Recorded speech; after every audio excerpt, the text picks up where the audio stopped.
Have you ever watched someone destroy the person they claim to love, night after night, behind closed doors, while the rest of the world applauded them? Have you ever wondered what it takes for a woman to finally decide that enough is enough? Not just for herself, but for the child growing inside her? And have you ever seen a man so certain of his own power that he never once considered the possibility that his victim was smarter than him?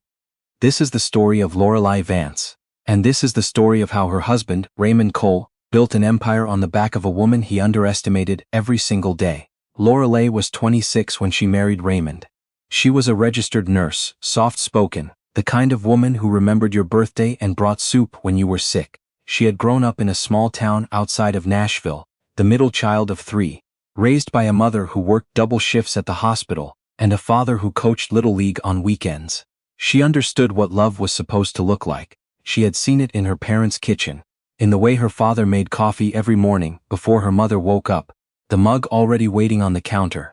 Raymond was nothing like her father. She would come to understand that too late. He had been charming at first. The kind of charming that makes you feel like you are the only person in the room. He was tall, polished, the kind of man who knew how to hold eye contact just long enough to make you feel chosen. He was a financial advisor with a client list that included half the wealthy families in Memphis. He drove a car that cost more than most people's annual salary. He wore watches her father would never be able to afford, and when he looked at Lorelei across the table at a mutual friend's dinner party and said, "You are absolutely remarkable," she believed him. They dated for 18 months. He was attentive, generous, present. He called when he said he would. He showed up. He remembered things. The name of her favorite professor from college. The restaurant where she'd had her first real date at 17. The way she liked her eggs in the morning. She told her mother that she had never felt so seen in her life. They married in October. The ceremony was beautiful. There were photographs. The first time Raymond hit her, they had been married for 4 months. It was a Tuesday. She remembered that detail with a kind of absurd precision. Tuesday, because she had worked a 12-hour shift and come home to find that she had forgotten to call his mother back about Thanksgiving plans. Raymond had reminded her twice. She had forgotten twice, and when she walked through the door still wearing her scrubs, still carrying the particular exhaustion of a shift that had included 2 trauma cases, and a patient who had coded, he was waiting in the kitchen. He didn't yell. That was the thing people never understood about Raymond Cole. He didn't yell. He spoke very quietly, and then he moved very quickly, and before Lorelei fully understood what was happening, the back of his hand had connected with the side of her face, and she was on the floor, next to the kitchen island, her cheek already burning. The silence that followed was the loudest thing she had ever heard. He crouched down beside her. He touched her face gently, the same hand. He told her he was sorry. He told her it would never happen again. He told her she made him crazy sometimes, that she needed to understand how much pressure he was under, that she needed to remember he loved her more than anything in the world. She nodded. She told him it was okay. She believed him. It happened again 3 weeks later. By the end of their first year of marriage, Lorelei had learned to read Raymond Cole the way you learn to read the weather. There were signs. The particular tension in his jaw when a meeting had gone badly, the way he moved through the house when he was looking for something to be angry about, the silence that descended before a storm. She learned to be smaller. She learned to anticipate. She reorganized her entire life around managing his moods, the way you reroute around a road that's been condemned. She did not tell her mother. She did not tell her sister. She did not tell the coworkers who asked about the bruise she covered with foundation on a Wednesday morning and explained away with a story about walking into a cabinet door. She was ashamed. That was the simplest truth. She had believed herself to be a certain kind of woman. Educated, clear-eyed, capable, and the fact that she was here, in this marriage with this man, seemed to her like evidence of a failure so profound she couldn't speak it out loud. And Raymond knew that. He counted on it. He had built a careful architecture around their life. His colleagues adored him. His clients trusted him with their fortunes. At the charity gala they attended every spring, people sought him out, shook his hand, called him one of the good ones. He sat on the board of a local children's hospital. He gave speeches about integrity. And when they drove home from those events, Lorelei sitting quietly in the passenger seat in whatever dress he had approved for the evening, he would tell her exactly what she had done wrong. The way she laughed too loudly. The way she had talked to his colleague's wife for too long. The way she had ordered the salmon when he had clearly told her beforehand to order the chicken. She learned to eat whatever he told her to eat. She learned not to laugh too loudly. She learned, Her closest friend at work was a woman named Tatum, a labor and delivery nurse who had known Lorelei since nursing school and who had the particular gift of asking questions without making you feel interrogated. Tatum had noticed things. She had never said anything directly, but Lorelei could see it in the way she watched her sometimes, the careful attention. It was Tatum who eventually said the words out loud, not as an accusation, not with drama, just quietly in the break room after Lorelei had flinched at a sound and then laughed it off and then said nothing. "You don't have to tell me anything," Tatum said, "but I want you to know that I see you, and whatever is happening, you don't deserve it." Lorelei didn't respond. She looked at her coffee cup. She said she was fine. She went back to work, but something shifted that day. Something small and stubborn. It didn't announce itself. It didn't feel like courage, not yet. It felt more like a crack in a wall that has been holding back something very large for a very long time. She started paying attention differently. She had access to Raymond's schedule through the shared calendar they kept for household logistics. She knew when his meetings were, when he traveled, when he was unavailable. She began using those windows carefully. She began documenting. Not dramatically, not with some sudden decisive plan, quietly, the way a person learns to breathe differently after surviving something that nearly stopped their breath entirely.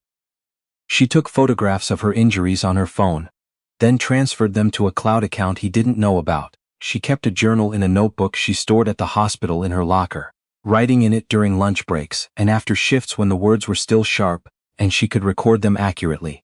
She noted dates, times, what had been said, what had been done. She wrote it all down in her clear, precise handwriting, the same handwriting she used to document patient charts, the same care and accuracy. She told herself she didn't know yet what she was going to do with any of it. That was not entirely true. She found out she was pregnant on a Friday morning in March, in the hospital bathroom before her shift, with a test she had purchased at the pharmacy 3 blocks from work. She sat in the stall for a long time. She looked at the 2 lines. She thought about what it meant for the child inside her to grow up in the house where she currently lived. She thought about what it would mean to let that happen. She thought about the photographs in her cloud account, the dates and times in the notebook in her locker. She made a decision, there in the bathroom stall, with the sound of the hospital moving around her. She called Tatum that evening. She told her everything. Tatum listened without interrupting. When Lorelei finished, there was a moment of quiet, and then Tatum said, "Okay, what do you need?" It was the right question. Not "are you sure?" Not "I can't believe it," not the particular horror that makes the person disclosing feel like they have to manage someone else's reaction on top of their own. Just, "What do you need?" What Lorelei needed, it turned out, was a plan. Tatum had a brother-in-law who was an attorney, not a divorce attorney, a criminal attorney.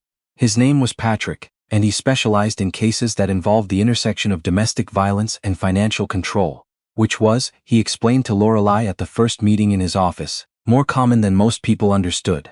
He reviewed what she had. He told her it was substantial. He told her that what she had built, methodically and quietly over the past 14 months, was exactly the kind of documentation that changed outcomes. He also told her something that Raymond had never anticipated. That in the state of Tennessee, the pattern of financial control Raymond had maintained over Lorelei's accounts, her access to money, her ability to leave, that was documented abuse in its own right, that it was actionable, that it added to the picture in ways that mattered. Lorelei listened carefully. She asked precise questions. She was very calm in that meeting, the same professional calm she brought to trauma bays. She had learned long ago that the time to fall apart was not when the crisis was still unfolding. Patrick told her they needed to move before Raymond had any indication that she was preparing to leave. He told her that the period immediately after a victim announces she is leaving is statistically the most dangerous period in an abusive relationship. Lorelei already knew this. She had read it. She had thought about it. She did not announce she was leaving. She prepared. Over the following 6 weeks, she moved carefully. She transferred a portion of her own paycheck, money from her own work, her own hours, into an account Raymond had no access to. She arranged to stay temporarily with Tatum. She copied essential documents. She made sure the evidence was organized and accessible and stored in multiple places. She briefed Patrick on every detail he needed. She also quietly stopped wearing her wedding ring to work. One day it was there. The next day it wasn't. Nobody asked. Or rather, Tatum asked, and Lorelei said, "Soon," and Tatum nodded. Raymond did not notice the ring. He had stopped looking at her hands a long time ago. The night she left, she waited until he had gone to sleep. She had packed a bag 3 days earlier and left it at Tatum's apartment. She had nothing to carry. She moved through the house she had lived in for 2 years and she felt, surprisingly, very little grief for the rooms themselves. The grief she carried was older than this house. It was for the woman she had been at 26, standing across a table from a man who told her she was remarkable, and believing him without understanding yet what he meant by that word.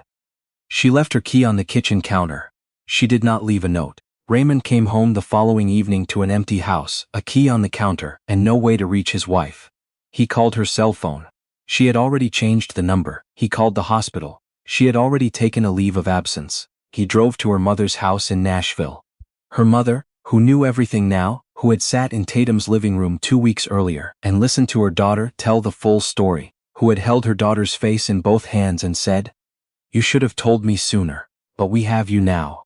Her mother, who opened the door and told Raymond, with the particular composure of a woman who has worked in a hospital for 30 years and seen every kind of human behavior, that her daughter was not there and he should leave. He hired a private investigator. He called her friends, her former colleagues, anyone he could think of. He told people she had suffered a breakdown. He told people she had been struggling for months. He curated a story about a fragile, unreliable woman who had simply disappeared. And because he was Raymond Cole, respected financial advisor, charity board member, pillar of the Memphis community, people listened. But Patrick had been anticipating this. Raymond Cole was served with a protective order and a civil complaint on a Wednesday morning, 3 weeks after Lorelei left the house. He was sitting at his desk at his office when the process server walked in. His assistant was present. 2 of his colleagues were in the hallway. The civil complaint outlined, in precise legal language, 14 months of documented physical abuse, financial control, coercive behavior, and psychological manipulation. It included dates, photographs, the journal entries, medical records from 3 separate emergency room visits that Lorelei had attributed, at the time, to accidents. It included a statement from Tatum regarding what she had observed over the course of 2 years. It included financial records demonstrating the pattern of control. It was 47 pages long. Raymond read the first page. His assistant said later that his face did something she had never seen a human face do before. The protective order prohibited him from contacting Lorelei, approaching her residence or workplace, or making any public statements about her that could be construed as defamatory. He violated it within 72 hours, posting on social media about a disturbed former spouse making false allegations. The post was up for 4 hours before Patrick's team had it preserved as evidence and submitted it to the court. That was the moment things accelerated. His firm put him on administrative leave pending an internal review. 2 of his largest clients terminated their agreements within the week. One of them a family whose daughter had once been treated for domestic violence at the very hospital where Lorelei worked, who read the civil complaint summary that had been covered by a local news outlet and called Raymond's firm's managing partner directly. His name disappeared quietly from the charity board roster. The Children's Hospital issued a brief statement noting that his role had concluded. At the criminal level, the district attorney's office had opened a parallel investigation. The evidence Lorelei had collected was comprehensive enough that it moved quickly. Raymond hired 3 attorneys. He called them every day. He told them this was a conspiracy, that his wife had manufactured everything, that she was unstable, that anyone who knew him would tell you who he really was. The court scheduled a hearing for his arraignment on 4 felony counts of domestic assault and 2 counts related to financial abuse and coercive control, which Tennessee had codified in statute 3 years earlier. He stood before the judge in November, in a suit that still fit him perfectly, with his attorneys arranged around him. He looked different than he had at the charity gala the previous spring. Something in his face had changed. The certainty was gone. The judge read the counts aloud. Raymond entered a plea of not guilty. But the evidence did not care about his plea. The trial lasted 9 days. Lorelei testified on the 4th day.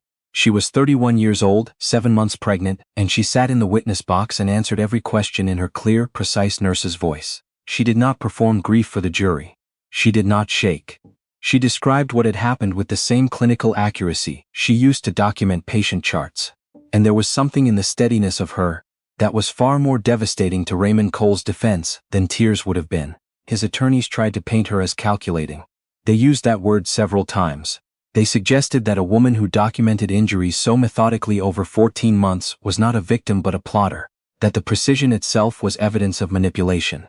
The jury did not agree. The verdict came back on a Thursday afternoon.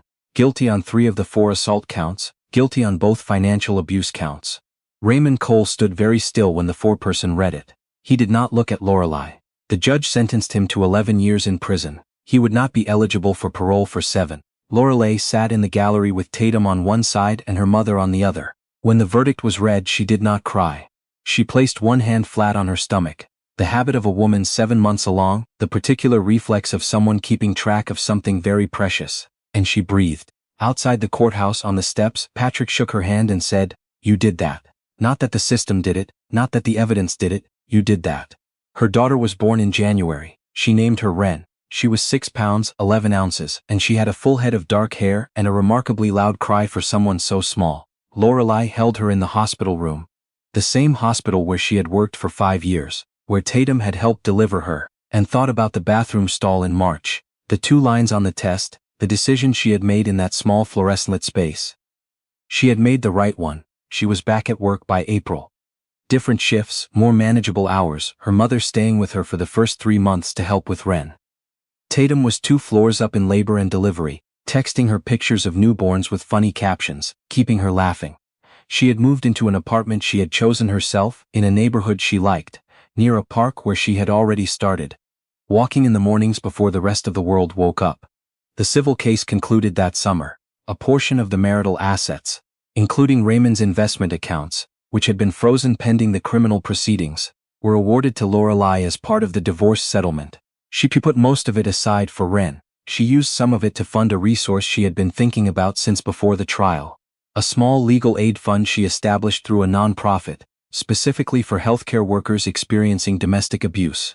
Women who, like her, knew exactly what was happening to them and still couldn't find a way out, because the practical barriers were too high and the shame was too loud.